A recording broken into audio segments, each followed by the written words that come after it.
ერთხელ უკვე ვისაუბრეთ დაბალი ხარისხის საქონელზე, მაგრამ მოდი კიდევ ერთი ვიდეო დავუთმოთ და ცოტა უკეთ გავერკვეთ.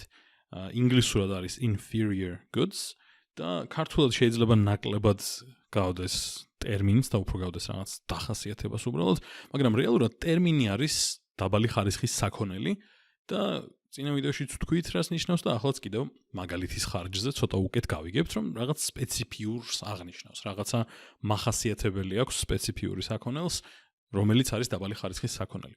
ესე იგი, წარმოვიდგინოთ ესეთი ვითარება, რომ მანქანები არის ძალიან მნიშვნელოვანი სასიცოცხლოდ, ისედაც ეგრეა უმეტეს ადგილას, მაგრამ სიმარტივისთვის წარმოვიდგინოთ სამყარო, სადაც აბსოლუტურად ყველას აქვს მანქანა და წარმოვიდგინოთ, რომ სამი ტიპის მანქანა არსებობს სიმარტივისთვის.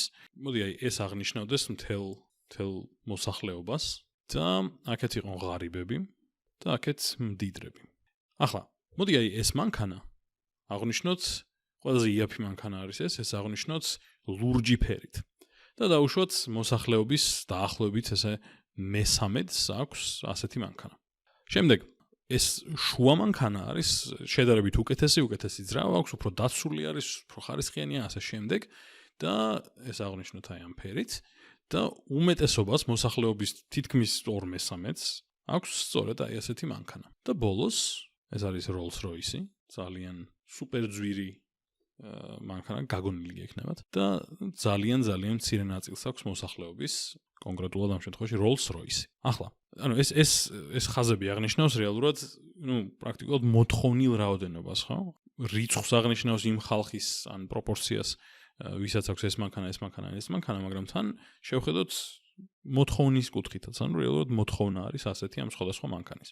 ახლა, ეს ყველაფერი კონკრეტული ფასის ნიშნულისთვის ხდება, თუმცა სიამდვილეში მთელი მოთხოვნის მრუდი, უფრო რომ განვაზოგადოთ ჩვენი მსჯელობა, შეესაბამება კონკრეტულ შემოსავალს და დაუშვათ, რომ შემოსავალი გაიზარდა, ზოგადად შემოსავალი ქვეყანაში გაიზარდა. რა ხდება ამ შემთხვევაში? სტანდარტულად და ალბათ წინა ვიდეოდანაც გახსოვთ, სტანდარტულად მოველით, ნორმალურად მოველით, რომ შემოსავალი თუ გაიზარდა, რაღაც პროდუქტებზე, საქონელზე მოთხოვნა უნდა გაიზარდოს, ხო? მაგრამ თუ დაუკვირდებით ახლა ამ ყველაზე იაფ მანქანას, რაც თავიდან შეიძლება ხაზი არ გამისვამს, მაგრამ ალბათ მიხვდებოდით, ყველაზე იაფი მანქანა არის ეს, შედარებით ღარიბ მოსახლეობას მაგიტომ აქვს ეს და ეს საშუალო ფასი და ეს ძალიან ძვირი. თუ შემოსავალი გაიზარდა, ის ხალხი, ვინც განსაკუთრებით მარცხნივ არის, დიდად არ შეცვლის ალბათ არაფერს, შეიძლება სხვა რაღაცებში უფრო შეცვალოს ქცევა, მაგრამ ისევ ეს მანქანა ექნება დიდი ალბათობით. მაგრამ ზღვართან ახლოს გარკვეული პროპორცია ხალხის, გარკვეული ნაწილი უბრალოდ ამ ხალხის, ვისაც ყავს ეს ლურჯი იაფი მანქანა, შეცვლის სურათს და შეიძენს უფრო ზვირიან მანქანას, იმიტომ რომ შემოსავალი გაიზარდა. ანუ რაღაც ნაწილი შეცვლის თავიანთ შედარებით იაფიან მანქანას.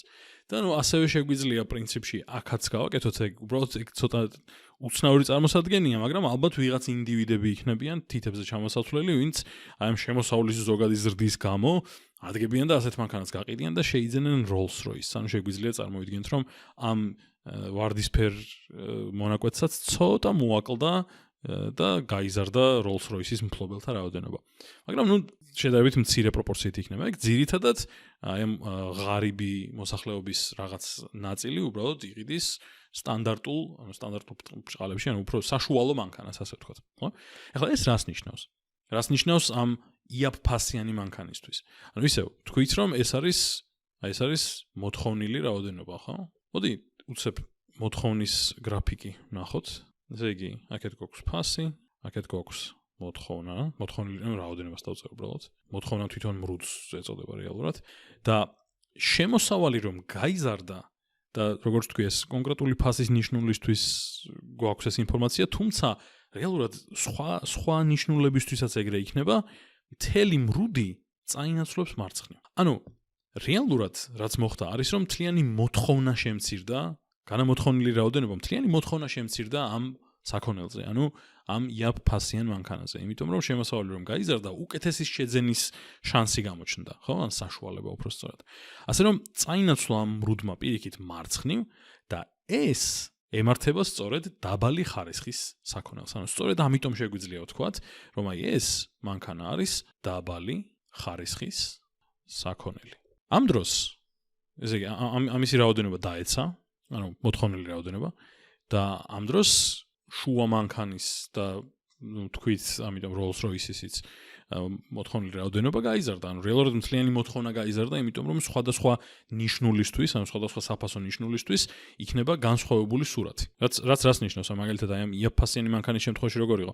ამ კონკრეტული ფასისთვის თუ შემოსავლის გაზრდამდე ამ რაოდენობას ითხოვდნენ, ახლა შეიცვალა სურათი და აი ამ რაოდენობას ითხოვენ, ხო?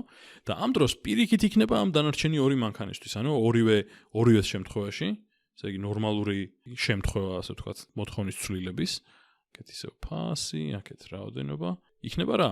რაღაცნაირი მოთხოვნა გქონდა და ახლა რადგან შემოსავალი გაიზარდა, ეს მოთხოვნა წაინაცვლებს პირიქით მარჯვნივ. ანუ კონკრეტული საფასო ნიშნულისთვის თუ აქამდე ითხოვდნენ რაღაც ამდენ რაოდენობა მანქანას, ახლა უფრო მეტი იქნება ეგ რიცხვი. ანუ უფრო დიდი რიცხვი იქნება მოთხოვნილი, უფრო ასეთი მანქანების, ხო, რეალურად. სხვადასხვა საინტერესო არის უფრო დეტალებში ჩაძრომა ამაშიც, იმიტომ რომ ჩვენ გამარტივებულად ვამბობთ, როცა ვაჩვენებთ, რომ წაინაცვლებს მრუდი.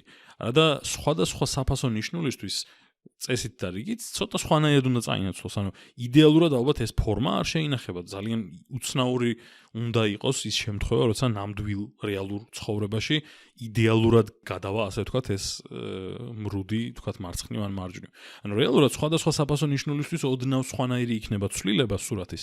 მაგრამ კარგი მიახლოება არის უბრალოდ ვთქვათ, რომ წაინაცვლებს მოთხოვნის მრუდი, იმის მიხედვით შემოსავალს რა დაემართა და იმის მიხედვით რანაირ საქონელთან გაქვს საქმე? დაბალი ხარისხის საქონელთან თუ ნორმალურ საქონელთან? ანუ აი ეს ორივე არის ნორმალური.